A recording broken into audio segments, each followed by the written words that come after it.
certaines personnes ont été ce qu'on appelle des pionniers dans différents domaines. Alors là, ça va arriver. Et qui sont ensuite devenus des héros, parce qu'ils ont montré que des choses qui étaient jusque-là irréalisables étaient en fait réalisables. Alors je vais vous présenter trois personnages. Alors c'est peut-être des héros de vieux, hein, je suis désolé les jeunes. Je vais vous les décrire. Le premier est un astronaute dont le nom est Neil Armstrong. Et qu'est-ce qu'il a fait, cet homme? C'est le premier homme absolument qui a marché sur la Lune. Si je vous dis un aviateur qui s'appelle Charles Lindbergh, il a traversé l'Atlantique, donc de New York à Paris, en solitaire, sans escale. C'est le premier qui a fait ça avec son avion, c'est je crois le Spirit of Saint-Louis. Voilà. Et puis Jacques Cartier, qui est un navigateur, un explorateur. C'est lui à qui on attribue la découverte du Québec, du Canada. Ouais, effectivement. Ils ont effectivement ouvert la voie, et derrière eux, eh bien, finalement, certains se sont engagés et sont allés plus loin, hein, puisque maintenant, traverser l'Atlantique en avion, c'est devenu d'une grande banalité. Découvrir d'autres continents, maintenant, il n'y en a plus beaucoup à découvrir, hein, mais il y en a eu d'autres qui ont été découverts. Et puis, voilà, maintenant, on va dans l'espace, de manière aussi... Alors, c'est pas tout le monde n'y va pas, hein, mais voilà, il y a la station spatiale internationale et voilà, il y a des fusées qui partent régulièrement pour aller dans... Parce que je crois qu'on est aussi invité à aller plus loin dans notre cheminement de foi. C'est le Seigneur qui nous y invite. Et je crois qu'on peut aussi être encouragé, qu'on peut progresser dans notre marche avec Jésus en nous inspirant de ceux qui ont vécu dans la foi avant nous. En particulier de ceux qui ont vécu comme des pionniers, ceux qui étaient là avec Jésus. L'apôtre Paul nous disait aux chrétiens de l'église de Corinthe, dans une de ses lettres, il disait « Soyez mes imitateurs comme je le suis moi-même de Christ ». Et je propose donc ce matin que nous puissions apprendre peut-être quelques petites choses de la vie et du ministère d'un des premiers disciples de Jésus. Mais quel est-il? André. Mais que savons-nous d'André? L'André qui a été disciple de Jésus. Si je vous dis André, à quoi ça vous fait penser? Voilà. Dans les récits benoît. C'est le frère de Pierre, absolument. Que sait-on d'autre d'André? Il était pêcheur, au double sens du terme. Avec son frère, il travaillait chez son père, absolument. C'était un disciple de Jean-Baptiste au départ, absolument.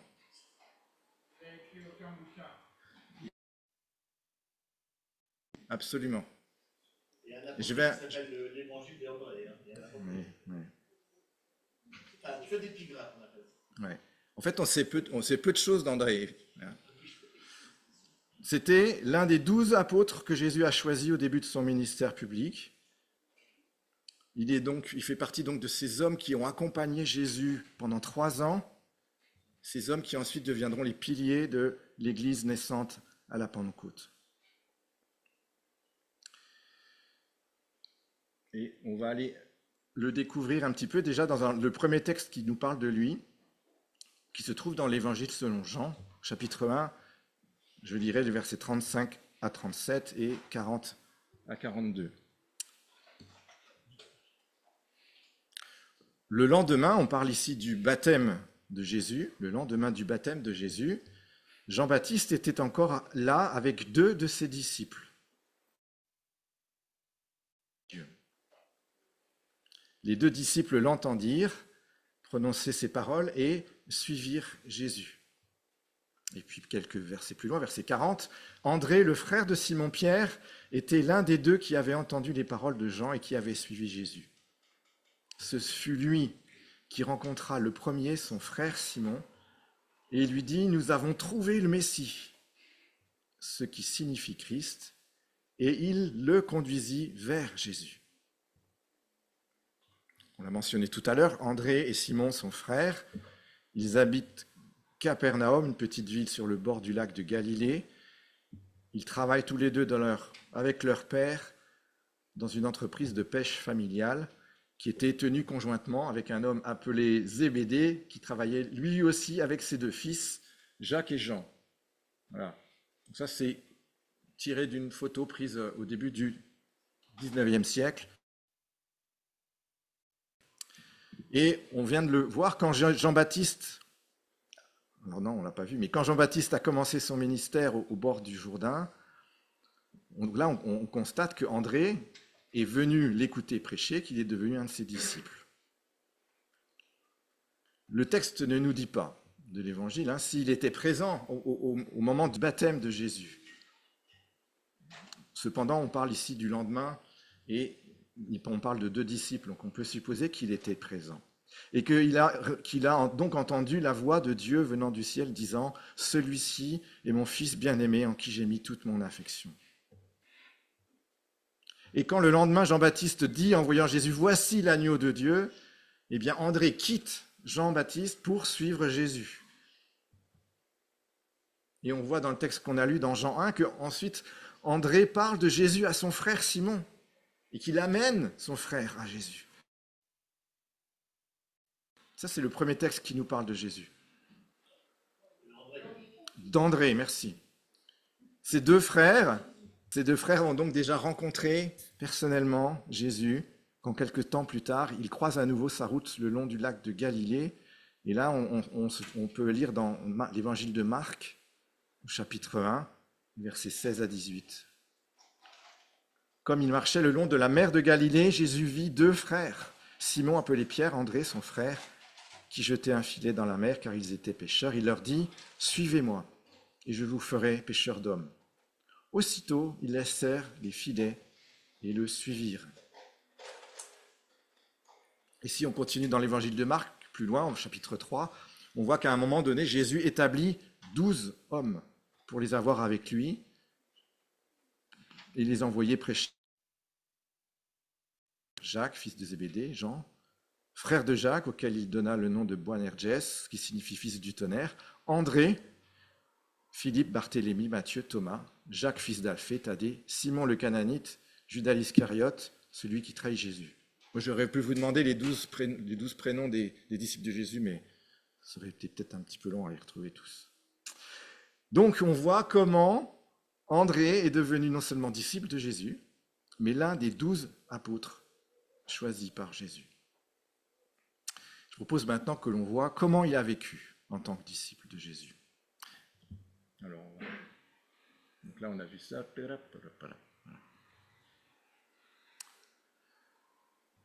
La vie de disciple d'André m'a interpellé et me fait dire que dans le royaume de Dieu, il n'est pas forcément besoin d'être sous le feu des projecteurs pour que Dieu nous utilise d'une façon puissante. Les 12 à avoir reconnu Jésus comme le Messie, ce qui est quand même pas rien, André n'a jamais eu la renommée que son frère Pierre a eue. Durant ces années passées aux côtés de Jésus, il n'a jamais fait partie de ce qu'on appelle les intimes, le cercle des intimes. À l'inverse de Pierre, de Jacques et de Jean, il n'a pas été pris sur la montagne, à part sur la montagne de la Transfiguration. Il n'a pas été emmené dans la maison de Jairus quand Jésus a guéri sa fille, ou il n'a pas été présent quand Jésus a prié dans le jardin de Gethsémanée avant son arrestation.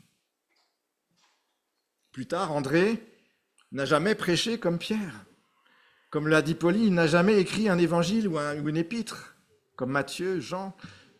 Il n'a pas été reconnu par l'Église primitive comme Jacques l'a été. J'ai regardé, le nom de Pierre apparaît 96 fois dans les évangiles. Seul Jésus est mentionné plus souvent. Le frère de Pierre.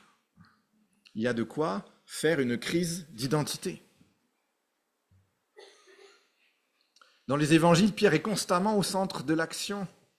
Un grand nombre de choses que Pierre a dit ou fait nous sont rapportées, alors que ce qu'André a dit ou fait, l'Écriture n'en rapporte que 3. C'est probablement assez difficile de vivre à l'ombre d'un grand frère, d'un frère, je ne sais pas si c'était son grand frère, d'un frère comme Pierre. Et je suppose que dans pareille situation, certains d'entre nous auraient du mal à trouver leur place. André n'a jamais été à la lumière. Il a pourtant pris part d'une manière active, avec ce qu'il était, à la vie de la communauté des 12.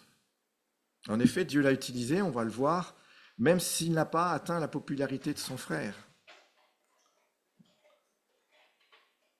André n'a pas seulement amené qui voulait le voir, on voit ça dans l'évangile de Jean, chapitre 12, où il est écrit « Quelques Grecs, du nombre de ceux qui étaient montés pour adorer pendant la fête, s'adressèrent à Philippe de Bethsaïda en Galilée et lui dirent avec instance « Seigneur, nous voudrions voir Jésus ».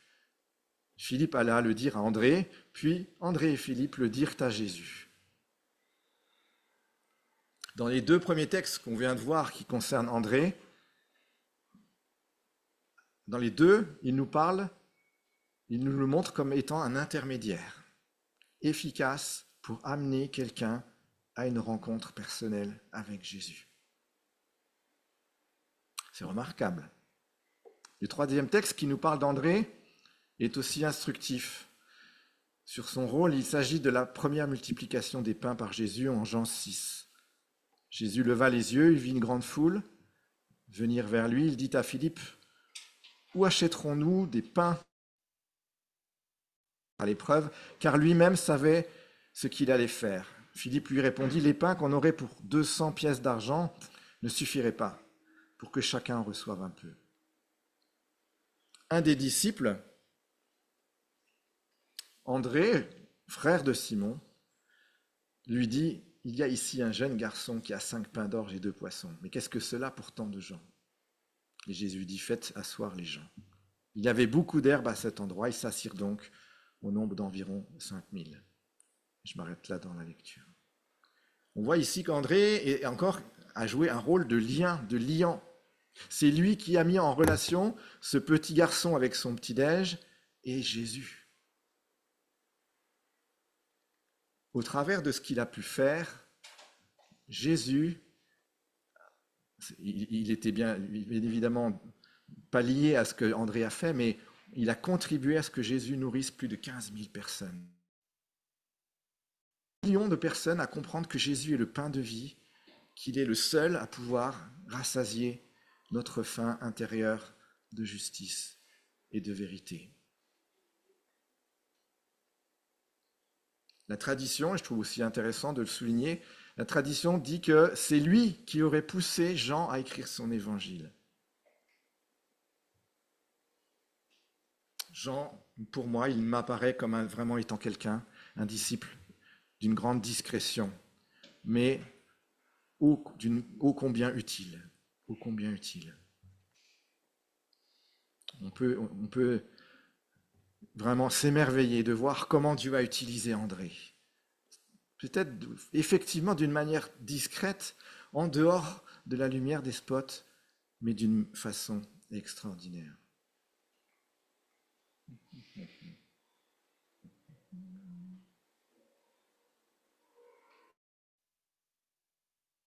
Parce qu'on voit qu'à 2 reprises dans l'évangile de Luc, les 12 apôtres se sont posé la question sur leur importance relative. Après la transfiguration et après le dernier repas de Jésus avec ses disciples. On lit ça dans Luc 9, une pensée leur vint à l'esprit, savoir lequel d'entre eux était le plus grand.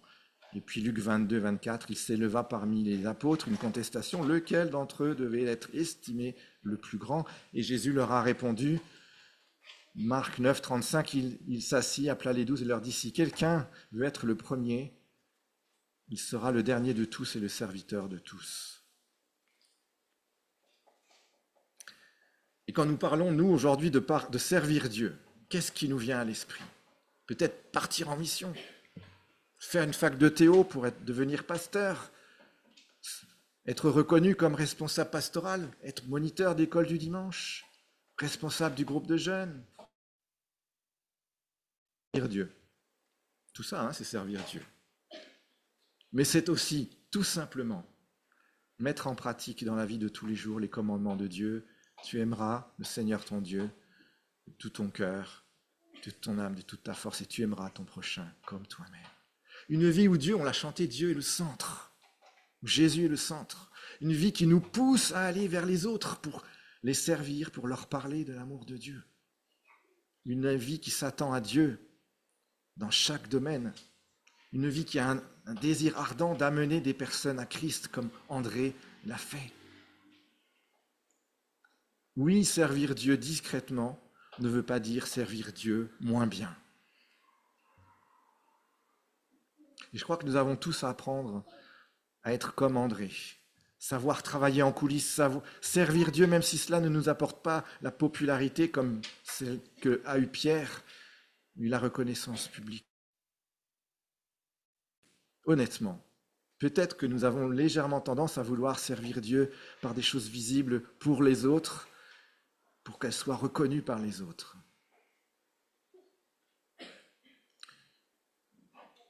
Je disais ceci, on a demandé une fois à un célèbre chef d'orchestre, j'ai plus le nom, quel était à son avis l'instrument le plus difficile à jouer dans un orchestre. Et il a répondu sans hésiter, vous allez être surpris, c'est pas le premier violon, le second violon.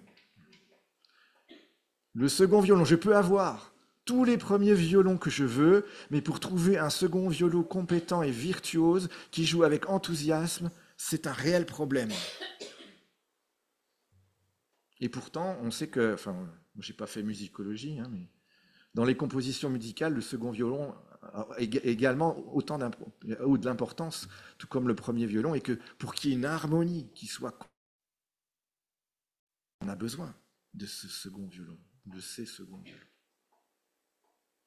Et je crois que c'est aussi vrai dans l'Église. Ceux qui sont en arrière-plan ont autant de valeur que ceux qui sont au premier plan, car tous ont un rôle à jouer, chacun avec ce qu'il est, chacun avec les dons et l'appel du Seigneur. Chacun a son importance. Chacun, petits et grands. C'est une invitation pour nous tous d'être des hommes et des femmes, les hommes et les femmes que Dieu veut que nous soyons. Que nous puissions être conscients que servir Dieu, que nous servons Dieu en premier lieu, et que nous sommes invités à le faire avec joie. C'est l'apôtre Paul qui disait, soit que vous mangiez, soit que vous buviez, soit que vous fassiez quelque autre chose, faites tout pour la gloire de Dieu. Je crois que c'est vraiment ce qui doit nous aider. Alors je ne sais pas si ces éléments de la vie d'André vous ont parlé ce matin. Peut-être que on peut se poser la question ce matin, quel pas Dieu nous demande-t-il de faire pour aller plus loin ?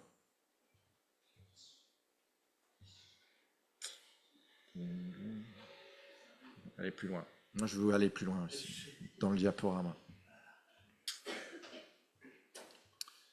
Jésus a dit à Simon et à André sur la plage, il leur a dit « Suivez-moi.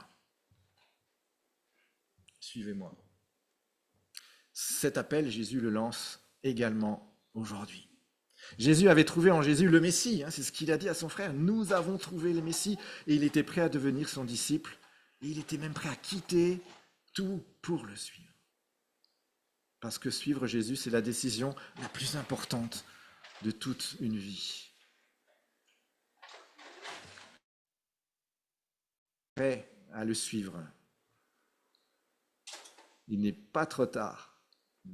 Il n'est pas trop tard pour prendre la décision de le suivre, la décision de demander pardon à Dieu pour ce qui, dans ton attitude, a offensé Dieu et à le laisser transformer, conduire ta vie comme il le désire.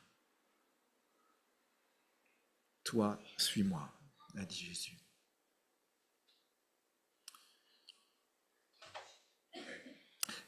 Je l'ai dit tout à l'heure, André est souvent présenté comme étant frère de Simon-Pierre. Il a été à l'ombre de son frère. Et pourtant, il était pleinement à sa place aux côtés du Seigneur Jésus. Et Dieu l'a utilisé. On l'a vu dans les 3 textes qui nous parlent d'André, eh bien, on voit qu'il a été utilisé par le Seigneur pour mettre en relation des personnes. Cette année, tu es engagé au service du Seigneur dans la mission de Dieu pour le monde. Et est-ce que dans ton service, tu cherches à être reconnu par les hommes ou à avoir l'approbation de Dieu? Et puis il a dit, nous avons trouvé le Messie. Et à des personnes qui voulaient voir Jésus, il les a emmenés vers Jésus. Et quand il y a eu besoin de nourrir la foule, c'est lui qui a dit, il y a ici un jeune garçon. 3 textes qui nous parlent de la manière dont André a amené des personnes à Jésus, à chaque fois de manière différente. Peut-être on peut dire que c'était sa manière de servir, son don. Et toi, de quelle manière vas-tu te rendre disponible aux autres pour leur témoigner de ta foi?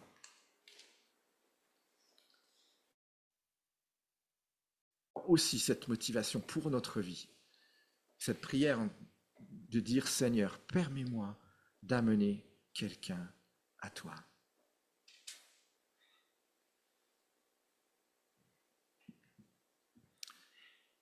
Soyons comme André, des disciples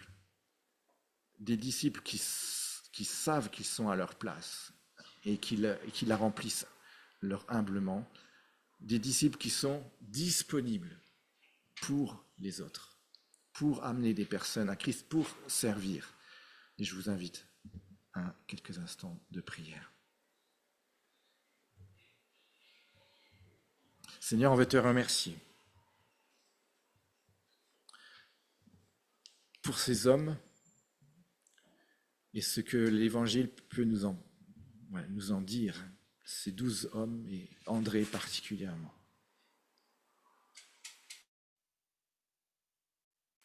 Celui qui devait venir et qui a donné sa vie pour lui et pour nous le pardon de nos fautes.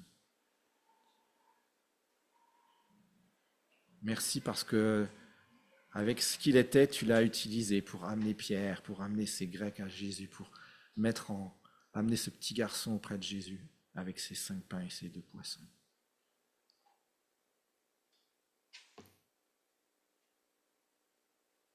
Ce n'est pas des choses énormes, ce n'est pas des choses extraordinaires, mais c'est des choses belles, et c'est celles que toi tu désirais qu'ils vivent.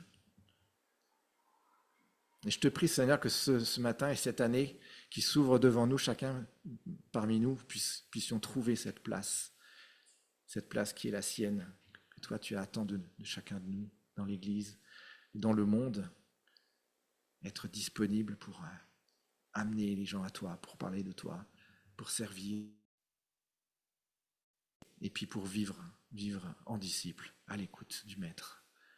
Seigneur, merci de nous encourager encore ce matin à tourner nos regards vers toi, à t'écouter, à te suivre, et puis à être, simplement agir comme tu nous conduis pour ta gloire, Seigneur.